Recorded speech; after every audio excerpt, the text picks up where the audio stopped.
Kisah Pangeran Abdi dan Putri Ayu. Cerita ini diambil dari cerita rakyat Kabupaten Sambas, Kalimantan Barat, yaitu Ujang Nadi dan Dare Nandung, serta Raja Tanunggal.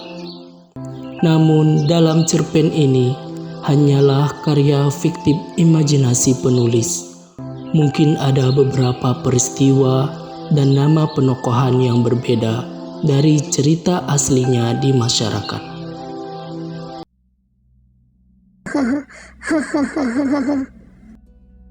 Terdengar suara remaja laki-laki dan perempuan yang tertawa menikmati permainan dari bambu di taman istana. Ayo, kejar aku, Dik. Remaja laki-laki yang bertubuh gagah dengan alis tebal dan bibir tipis berlari di atas permainan bambu. Abang, jangan laju-laju mainnya, nanti jatuh. Jawab adik dengan suara lembut dan rasa cemas. Gerbuk, Aduh, sakitnya. teriak remaja laki-laki.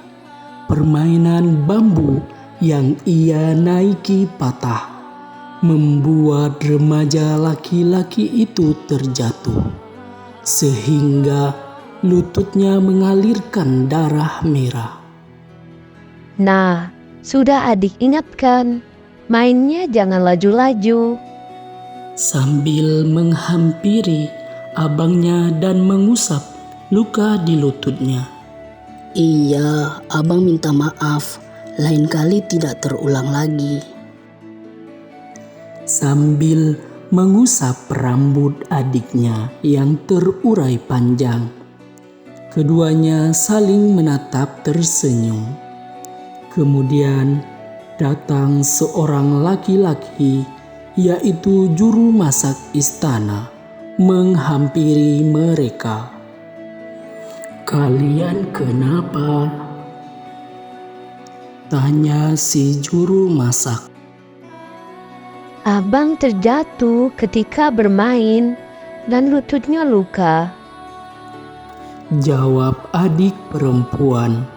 Kemudian si juru masak mengeluarkan obat dan mengobati luka remaja laki-laki itu.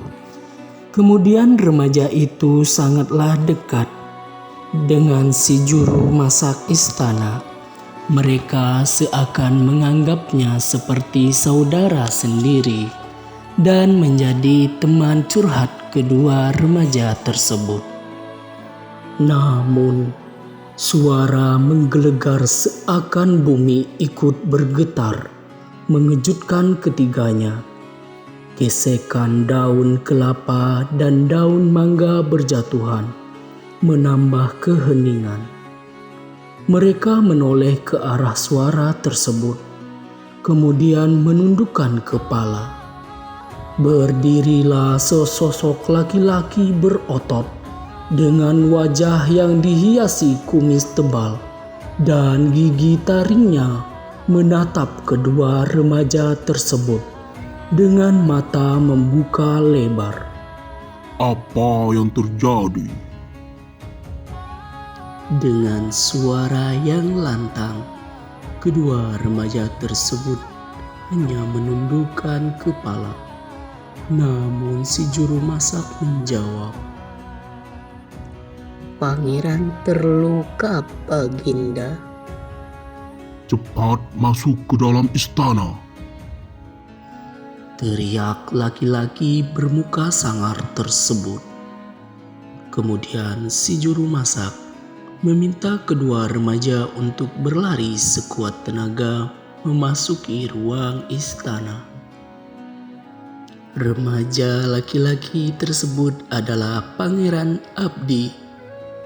Dia memiliki wajah yang sangat tampan, tubuh tinggi dan gagah.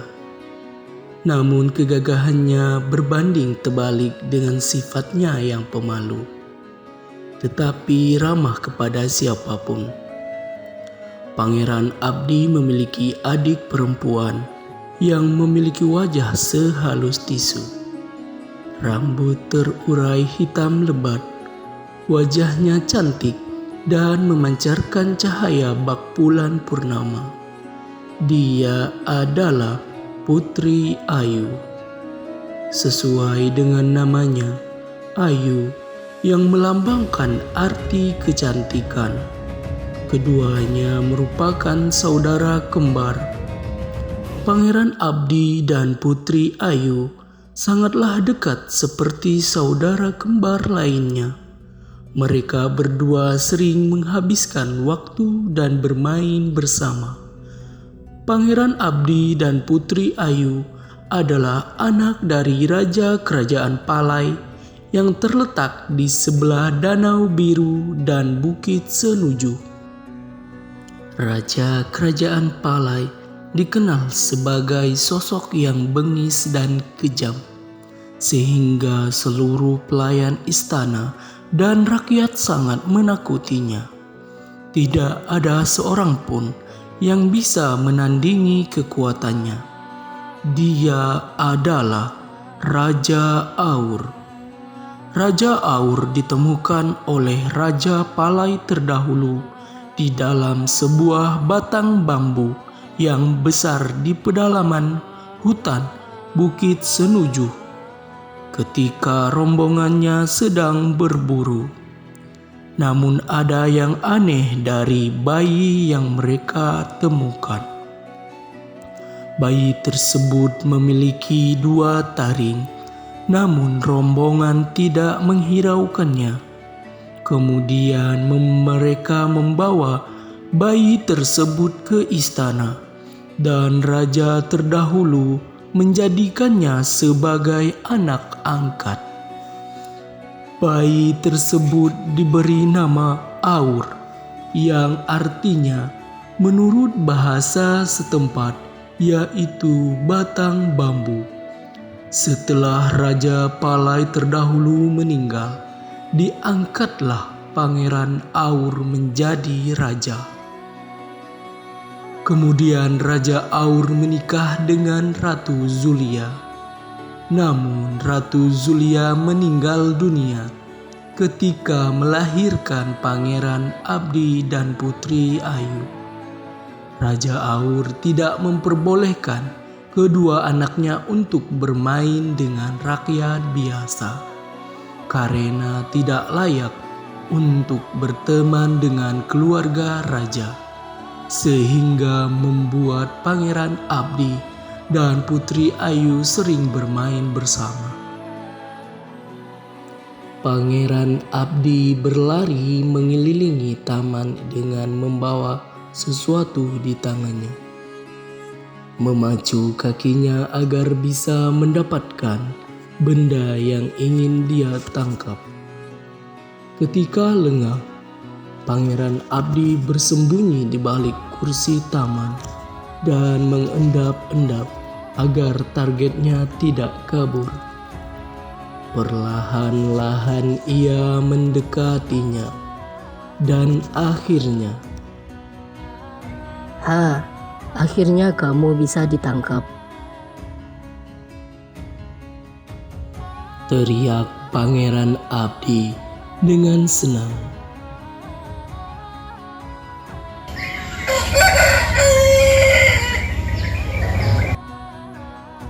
Wah, bagus sekali suaramu, Jagoy. Sambil mengusap badan ayam jantan peliharaannya, Pangeran Abdi memelihara ayam jantan yang berbulu putih kemerahan. Dia sangat menyayangi ayam peliharaannya. Setiap hari dia memberinya makan dan tidak lupa memandikannya. Ayam jantan tersebut dipanggil Jagoy oleh Pangeran Abdi. Pangeran Abdi dengan langkah kecil menuju kamar Putri Ayu sambil mengusap dan berkata tidak jelas, seolah mulutnya berbicara dengan ayam jantannya. Terdengar suara Putri Ayu yang merdu, membuat Pangeran Abdi tersenyum damai. Terlihat Putri Ayu sedang menenun kain sambil bernyanyi. Mesin tenun berlapis emas merupakan milik mendiang ibunya, sehingga Putri Ayu sangat menyayanginya. Pangeran Abdi melihat kain yang dibuat oleh adiknya sangatlah bagus dan bermotif hijau yang menggambarkan lingkungan istana yang asri. Wah, bagus sekali hasil tenunan kamu, Dik. Kamu sangat berbakat. Puji Pangeran Abdi penuh kekaguman. Terima kasih atas pujiannya, Abang. Kain ini kamu buat untuk siapa? Untuk Ayahanda. Apakah Ayahanda akan menyukainya? Pasti, Ayahanda pasti menyukainya. Dik Ayu, apakah kamu ingin mendengar suara Jagoy yang merdu? Wah, ternyata ada Jagoy di sini. Hai Jagoy.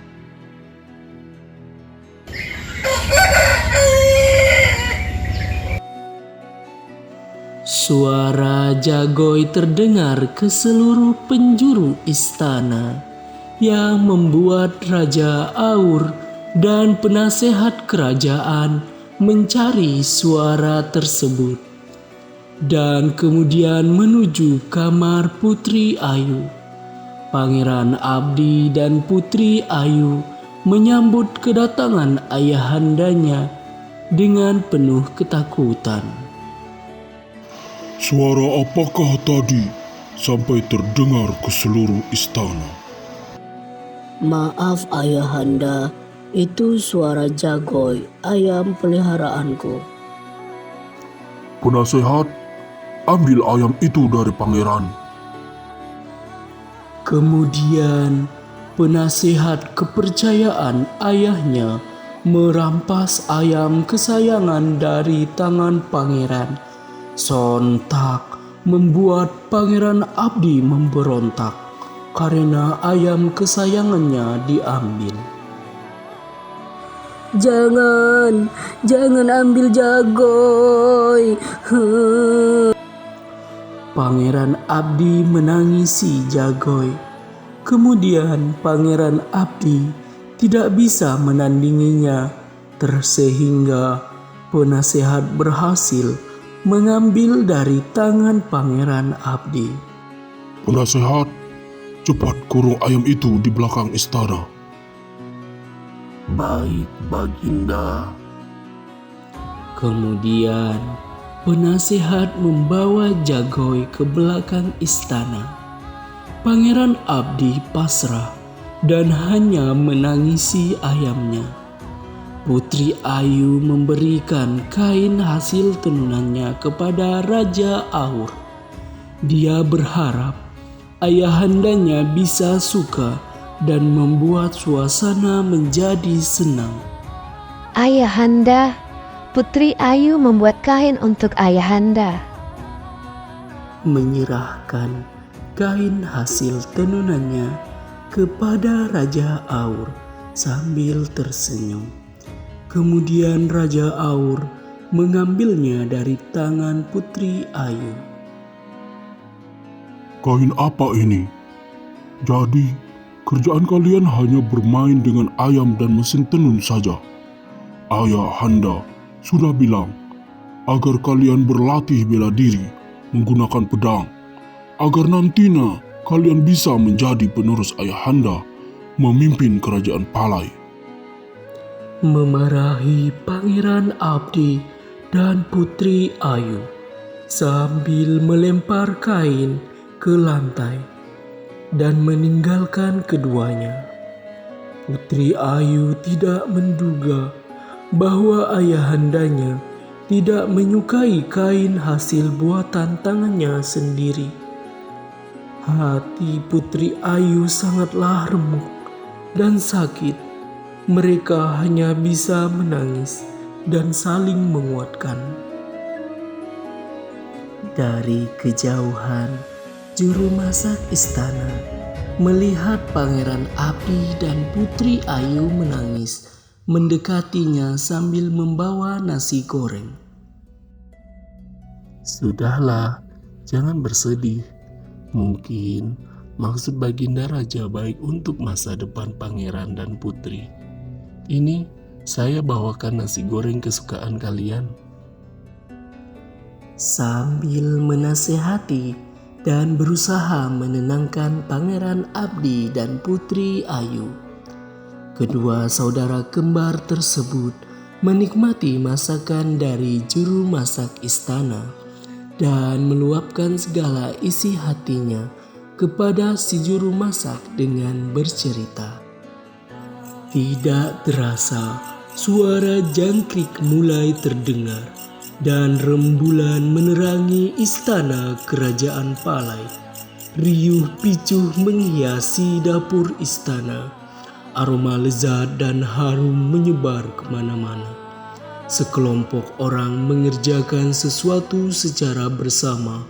Terlihat juru masak istana sedang membuat hidangan kesukaan raja, yaitu sup. Ketika si juru masak ingin memotong jeruk nipis, tanpa dia sadari, mata pisau menggores ibu jarinya. Pelayan, mana makanan saya? Baik Baginda, akan segera saya hidangkan. Maaf membuat Baginda Raja menunggu. Ucap maaf juru masak istana dengan hati yang tidak tenang. Kemudian Raja Aur menikmati sup kesukaannya. Matanya seketika berubah menjadi tidak bergerak. Kenapa rasa sup ini lebih enak dari biasanya? Maaf Baginda, saya membuat sup kesukaan Baginda seperti biasa.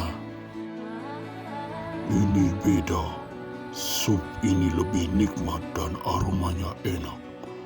Pokoknya saya setiap hari harus dibuatkan sup rasanya seperti ini. Tidak boleh rasa berbeda. Wajah juru masak heran, perasaan takut dan di dalam pikirannya akan dimarah oleh raja. Namun sebaliknya, raja menyukai masakannya. Ternyata yang membuat sup enak adalah